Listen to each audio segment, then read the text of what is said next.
everyone, so for today's video guys is update ko muna kayo dito sa 5 hassle na gagamitin nating materials para sa mga strain na kakailanganin natin sa 2024. So ito guys yung inahin na gagamitin natin. Ito ay galing kay 5 hassle Shamo na napunta kay Scarlett Shamo. So si Scarlett Shamo guys ang magpe-prepare nitong ating gagamiting materials, and siya ang magpapalabas ng offspring. Ito guys yung kanyang 5 hassle na broodcock. So ito ang gagamitin natin na broodcock. So ito guys is mga pure na Japanese Shamo, acquired from 5 hassle way back 2020 during pandemic guys. So ngayon pwede na sila at pagpalabas na rin siya ng ilang ilang offspring na mga proven in na release niya.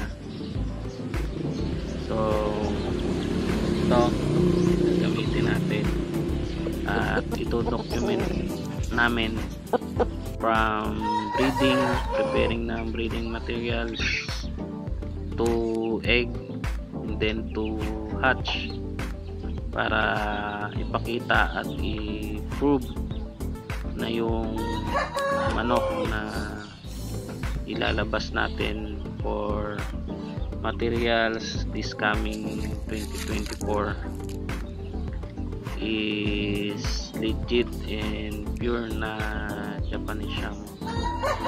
So stay tuned lang guys and keep watching.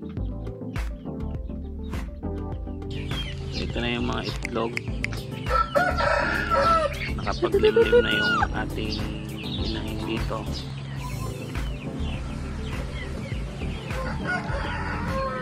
So ang mga materials pala guys na ginamit natin dito, good news Koy, good news. Puro naubos ang 3 Koy. From isa ba ipakagawa. So nakalabas na rito guys yung bali nakagawa sa buong duwa na. Hindi na itong isa ba? Sige, pakan mo! Nakita na ni Scarlett Shamo. Araw sila Koy, so nag-release ito guys, o lumabas yung sisiyo na December 13 na aras ako yo. So ang kapag pinusika ano nito, ang hatch day nito guys November 13. And meron din pala tayo guys sisiyo from Master Jon Snow na Tagoro lines, and lalabas yun ng December 28, 2023. So ito na yung mga sisiyo guys. Ano na sila, 1 day old, so 3 days old, malaki na sila. So keep watching guys hanggang sa mag 1 month at inakyat natin dito sa munting manuka natin sa bukid. So ang gaganda nila guys. Vlog ko.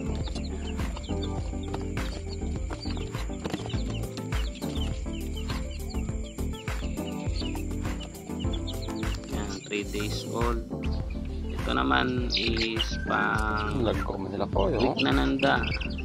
Week na nila, mga pang 8 days na nila doon kay Scarlett Shamo. Ito ang bilis lang na para magto 2 weeks pa lang, pero ang gaganda na, ang lalaki na nila. So ito yung kaibahan guys ng mga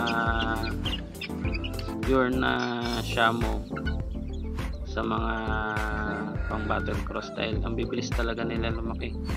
Ito guys is 18 days old, and malapit na kukunin ko to sila guys sa exactly na pang 1 month sila. So after 1 month is makikita nyo na yan sila dito sa yard natin. Kung papala rin at makakapag-vlog tayo, hindi busy, eh dadalhin natin dito sa yard. Ari ang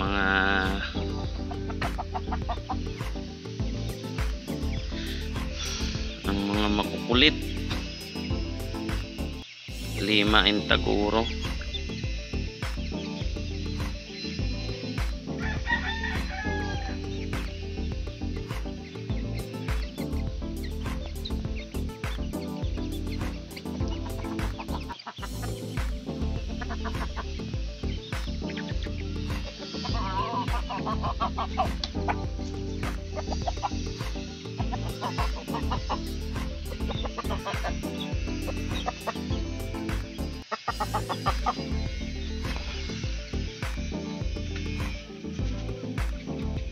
Kanina power off.